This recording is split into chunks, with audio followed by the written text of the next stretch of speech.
Nah, yang pertama ada biografi. John Dolar lahir pada 29 Agustus 1900 di Manassa, Wisconsin. Ayahnya adalah seorang insinyur kereta api. Lalu pada tahun 1922 ia lulus sebagai sarjana muda.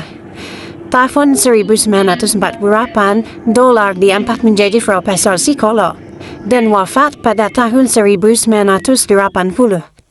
Selanjutnya yaitu biografi Neil Miller. Neil Miller lahir pada tahun 1909. Ayahnya adalah seorang psikolog pendidikan. Pada tahun 1931, Neil Miller menjadi sarjana. 1932 sudah mendapatkan gelar doktor. 1936 sampai 1935 ia menjadi asisten pada bidang psikologi dan 1935 sampai 1936 mendapatkan beasiswa pendidikan psikoanalisis di Wina. Struktur kepribadian.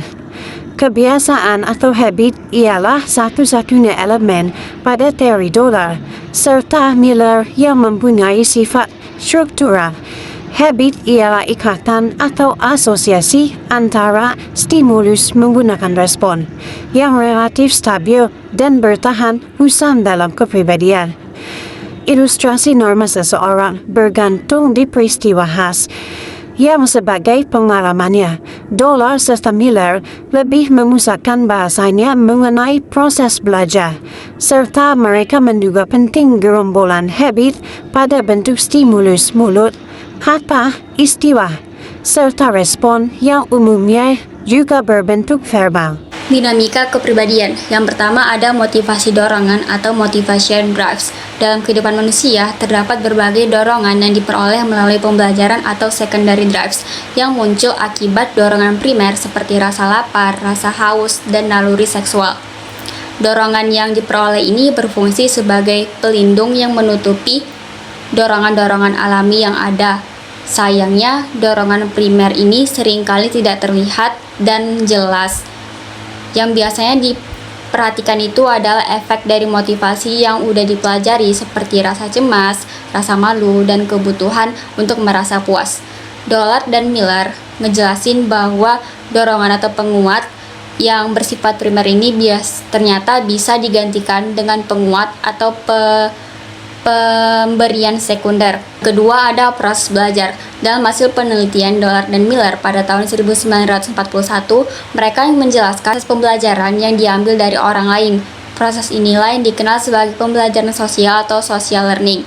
Mereka menyatakan untuk bisa belajar, seseorang itu perlu untuk memiliki keinginan terhadap sesuatu, mengenalinya, melakukannya, dan akhirnya mencapainya. Inilah yang kemudian jadi 4 komponen utama belajar, yaitu drive, cue, response, dan reinforcement. Yang ketiga ada proses mental yang lebih tinggi. Yang pertama itu ada generalisasi stimulus. Respon yang diperoleh dari suatu stimulus yang dapat digunakan untuk merespon stimulus lain yang mirip atau sebanding. Makin besar kesamaannya, maka kemungkinan terjadinya generalisasi dalam pikiran, emosi, perilaku, atau tindakan akan semakin besar. Yang kedua ada reasoning. Reasoning memungkinkan kita untuk menguji berbagai cara respons tanpa mencobanya secara langsung, sehingga mempercepat pengambilan keputusan. Yang ketiga itu ada bahasa. Bahasa adalah respon isyarat yang penting setelah reasoning. Dua fungsi penting dalam merespon isyarat adalah generalisasi dan diskriminasi. Memberikan label yang sama kepada dua atau lebih peristiwa yang beda tapi mirip mengharuskan individu buat merespon peristiwa tersebut dengan cara yang berbeda pula.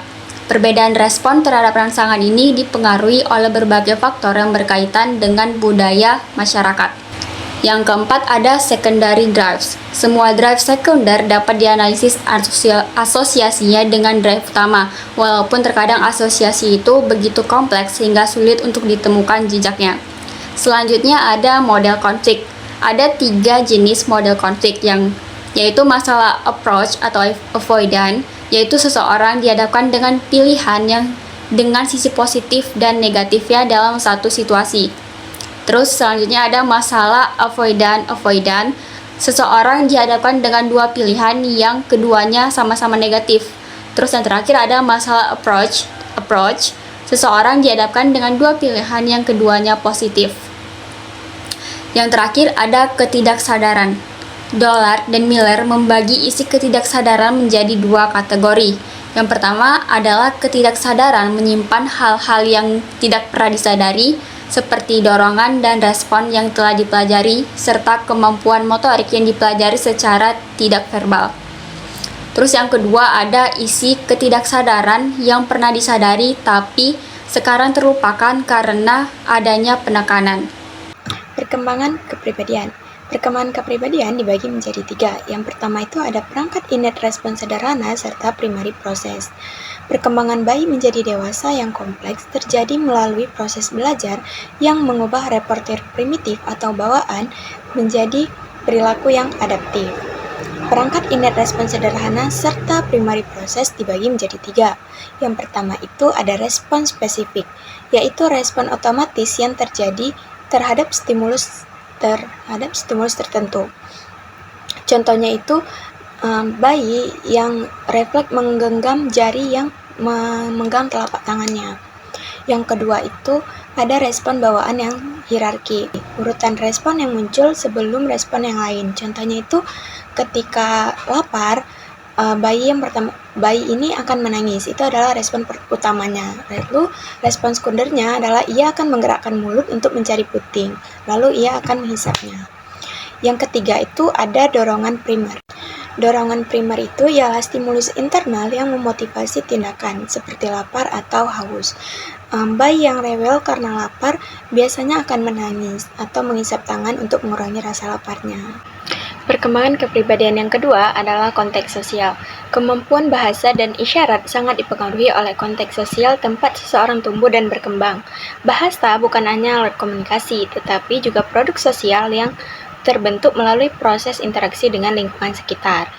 Contohnya, seorang anak yang pindah negara dengan bahasa dan budaya yang berbeda akan berusaha belajar bahasa lokal dan memahami isyarat sosial yang berlaku di sana. Perkembangan kepribadian yang ketiga adalah situasi pembelajaran. Dollard dan Miller menekankan ada 4 situasi pembelajaran utama di masa kanak-kanak yang sangat mempengaruhi perkembangan kepribadian dan potensi konflik emosional yang akan terjadi di masa dewasanya. Yang pertama itu ada situasi makan. Cara orang tua memberi makan anak menjadi dasar belajar tentang cinta dan hubungan sosial. Contohnya, jika bayi diberi makan secara seimbang, ia akan merasa dicintai dan dia akan merasa aman.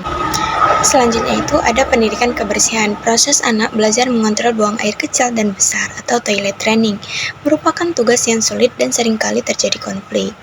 Yang ketiga itu ada pendidikan seks awal. Cara orang tua membicarakan atau melarang perilaku seksual. Contohnya itu seorang anak berusia 3 tahun yang sedang mandi tidak sengaja memegang area kelaminnya. Dan orang tua yang melihat hal ini akan menegur sang anak dan berkata kalau itu adalah hal buruk dan tidak boleh dilakukan.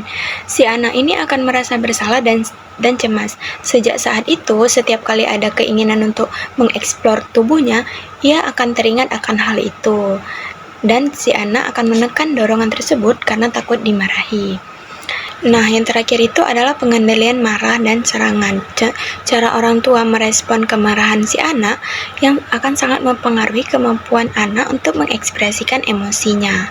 Aplikasi. Dollard dan Miller memandang perilaku normal dan neurotik sebagai bagian dari satu spektrum, bukan dua hal yang terpisah. Artinya, perilaku neurotik dipelajari dengan prinsip yang sama seperti perilaku yang biasa, yaitu melalui proses belajar dan pengalaman masa kecil, terutama dalam situasi yang menimbulkan kecemasan dan rasa bersalah. Gejala neurotik seperti rasa takut atau kecemasan seringkali hanya meredakan ketegangan sementara, bukan menyelesaikan konflik.